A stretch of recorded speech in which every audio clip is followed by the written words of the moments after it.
Merhaba sevgili gençler. Bugün otomobil lastik sökme takma rot ayarı ve balans ayarı üzerine bir eğitim videosu çekeceğiz. Tabii bu gerçek bir senaryo olacak çünkü benim lastiğim patladı. Evet, ne oldu ne bitti hep birlikte şimdi inceleyelim bu konuyu.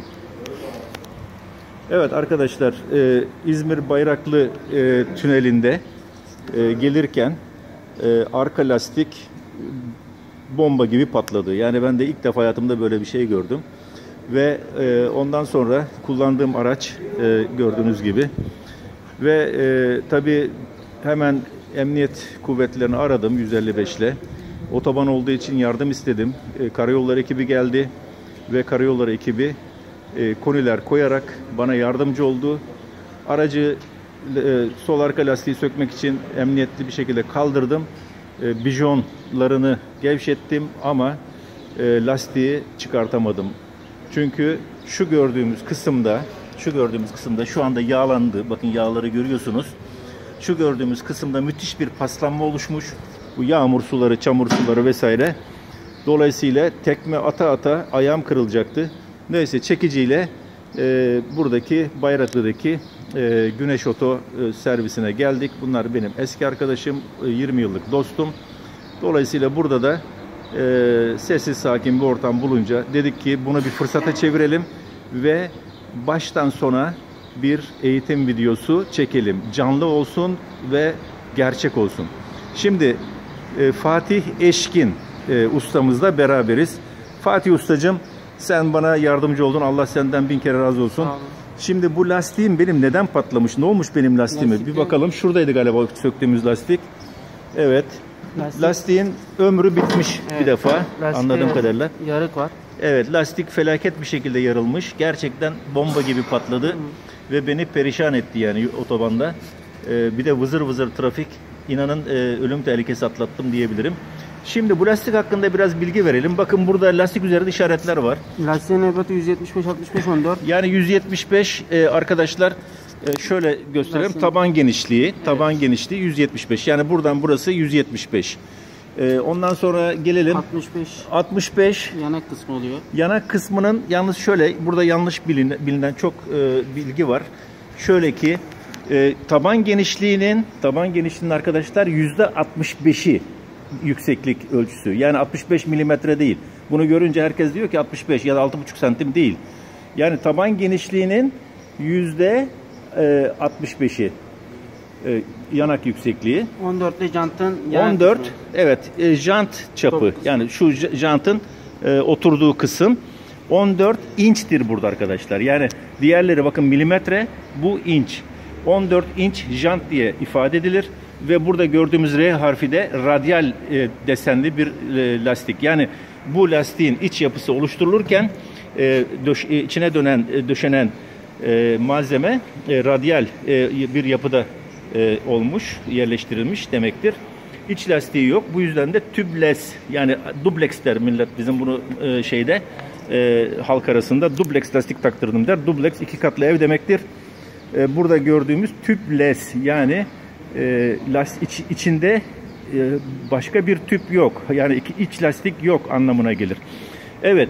Şimdi lastiğin ömrünü bir de tarihine bakalım Fatih Usta. Tarih. Evet. Bakın 2019'un 6. haftası. Evet. Bakın burada görüyoruz 2019'un 6. haftası. Yani bu lastik 2019'un 6. haftasında imal edilmiş arkadaşlar. Sonuç olarak eskimiş ve sertleşmiş. Dolayısıyla biraz da bizim kullanmamıza bağlı olarak. Çünkü biz bu arabayı 3 kişi kullanıyoruz. Benim 2 tane oğlan var. Bir de ben. Yani araba hiç durmuyor. Sürekli geziyor. Sonuçta kazayı ucuz atlattık. Doğru mu Fatih Eşkin hocam? Evet. Geçmiş olsun. Evet. Şimdi gelelim. Biz tabii 4 tane yeni lastik aldık. Burada görüyorsunuz 4 tane yeni lastik. Güzel bir pazarlık yaptık. Sonuçta Yasin ustamdan da burasının sakin olmasından faydalanarak dedim ki ya şunu öğrencilerimize de bir video olarak çekelim. Bize doğru bir şekilde lastik sökmeyi ve takmayı ve balansı, ön düzeni bunları şöyle bir anlatabilir misin dedim. Kırmadı beni sağ olsun, çok teşekkür ediyorum kendisine. Evet, Lastik sökmeye nereden başlıyoruz? Önce iğnesini sökerekten havanın boşalmasını sağlıyoruz. Evet, biraz yüksek konuşuruz. Evet. Evet, lastiğin havasını boşalttık. İğnesini özel tornavida şeklinde bir iğne söken özel aletiyle söktük. Sonra yanaklarını attırıyoruz. Bakın burada gördüğünüz gibi. Evet. Attırdık ve makinenin üstüne koyduk. Şimdi burada bakın aşağıda pedallar var. Bu pedalları bana anlatabilir misin Yasin Ustam? Biraz yüksek sesle anlatırsan sevinirim. Sağ sol. Sağ sol dönüş. Yukarı aşağı şekilde dönüş. Evet, yukarı kaldırırsan sola Evet. basarsan evet. Burası attırma bölümü. Evet. Yandaki bölüm şurası. Bu da jantın mekanizma açmasıyla sabitleştirme. Evet. Sabitleştirme. Bu gördüğünüz aparatta kafanın yukarı aşağı sağa sola gidip gelmesi. Evet, kafayı oynatıyor. Dördüncü soldaki pedal. Evet, çok harika anlattın. Güzel. Devam edelim. Evet, lastiği levyeyi takarak bu şekilde döndürdük ve çıkardık. Evet, sonra bir kademe daha yukarı çıkardık. Tekrar ikinci kısımdan da kurtardık. Sonuç olarak lastik janttan ayrıldı arkadaşlar. Şimdi yeni lastiğimizi alıyoruz. Buraya takarken nelere dikkat ediyoruz Yasin Usta? Burada lastiğin imsat, oysaat şeyi var, iç dış yüzeyleri var. Onu bana bir göster. Hemen göstereyim. Burası oysaat, burası dış yüzey geliyor. Bakayım, onu ben şuradan bir yakından çekmeye çalışayım. Şöyle göster bakayım. Şurası. Outside yazıyor bakın orada gördüğünüz gibi İngilizce. Burası ön yüzey oluyor. Evet, burası ön yüzey. Bu tarafı da inside oluyor. Burası iç kısmı. İç yüzey. Bu lastiklerde buna dikkat edeceğiz. Radyal lastik olduğu için arkadaşlar buna dikkat etmemiz gerekiyor. Sonra bir şey sürüyoruz oraya. Ne sürüyoruz usta? Lastik kremi sürüyoruz. Lastik rahatça otursun, yırtılmasın diye. Evet. Lastik kremi sürüyoruz. Harika. Lastik kremini sürdük. Arkadaşlar lastikler 2 yıl orijinal fabrika garantisi olmak zorundadır. Bunu bilmeyenler için de söyleyeyim. Tabii ben 2 yıldan fazla kullandığım için ve kişisel kullanma hatası olduğu için garantiye girmedi. Ancak kasko olduğu için çekiciyle buraya kadar herhangi bir ücret ödemeden geldim. Bunu da göstermiş olayım. Evet, lastiği yerine oturttuk. Hava basıyoruz şu anda. Evet, harika bir basınç göstergesi var orada. Evet. Ne kadar basıyoruz basınç ustam? İlk başta lastiğin oturması için yüksek basınç basıyoruz. Ondan sonra normal standart Bak o göstergede kaç gösteriyor şu anda? Bana bir onu okuyabilir misin? Şu anda 70 gösteriyor. Lastik fazla basınç aldığı zaman oturuyor. Önce bir imalattan gelen şeyi bir esnetelim. Yani kasıntılarını ve lastik şöyle bir gerinsin, kendine gelsin. Doğru mu? Evet. O şekilde bir yüksek basınç. 70 bastık şu anda. Ben de 70 hava var. Havasını boşaltacağım. Otura Tamam. geldiği zaman iğnesini takacağım.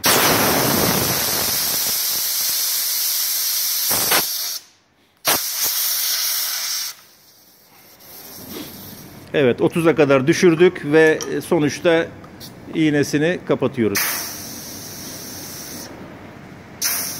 Demek ki önce yüksek bir basınç uyguluyoruz lastiğe. O orada ne yapıyor? Güzelce geriyor lastiği. Evet. Daha sonra iğnesini kontrol ediyoruz. Üzerine ne döktük? Su mu döktük? Su. Su döküyoruz. Aynen. Kaçırıyor mu, kaçırmıyor mu? Herhangi bir hava kabarcığı oluşuyor mu? Oluşmadı. Burada tabi lastik sübaplarını arkadaşlar sizlere tavsiye ederim. Çelik sübap denilen sübaplardan kullanmanızı tavsiye ederim. Çünkü kauçuk sübaplar da zamanla kauçuk olduğu için bozulabiliyor. Evet, şimdi diğer lastikleri yapıyorsun. Evet, ben bu arada arkadaşlar size şu bilgiyi de vereyim. Şimdi lastiğin bir ömrü vardır. Diyebilirsiniz ki hocam nasıl lastiğin ömrü var? Arkadaşlar kauçuk madde olduğu için zamanla kullanılmaya bağlı olarak ve havanın nemiyle, sıcaklığıyla kauçuk maddeler zamanla bozulur, yapı olarak bozulur. Dolayısıyla iç yapısı bozulduğu için bu lastikler çürümeye başlar. Yani mesela trigger kayışları değişiminde de biz ne diyoruz? İşte markası modeline göre değişmekle beraber örnek işte diyoruz ki 4 yıl veya 60.000 kilometrede hangisi erken dolarsa trigger kayışı değiştirilecek diyor. Neden? Çünkü kauçuk maddeden yapıldığı için trigger kayışı kauçuk maddeden yapıldığı için Sonuçta o da zamanla yapısını yitirebiliyor arkadaşlar. Evet, ikinci lastiğimizi de böylece takıyoruz. Lastik sökme ve takma prosedürümüz bunlardan oluşuyor.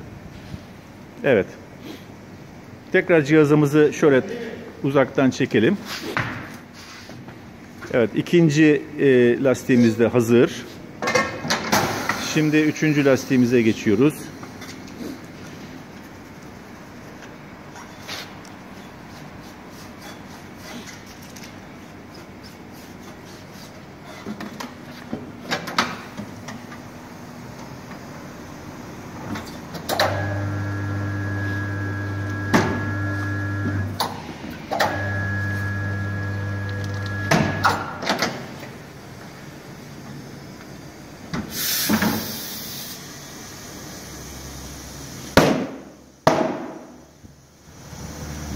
Evet sevgili gençler, lastik sökme takmayı anladık. Şimdi bu bölümü burada sonlandırıyoruz.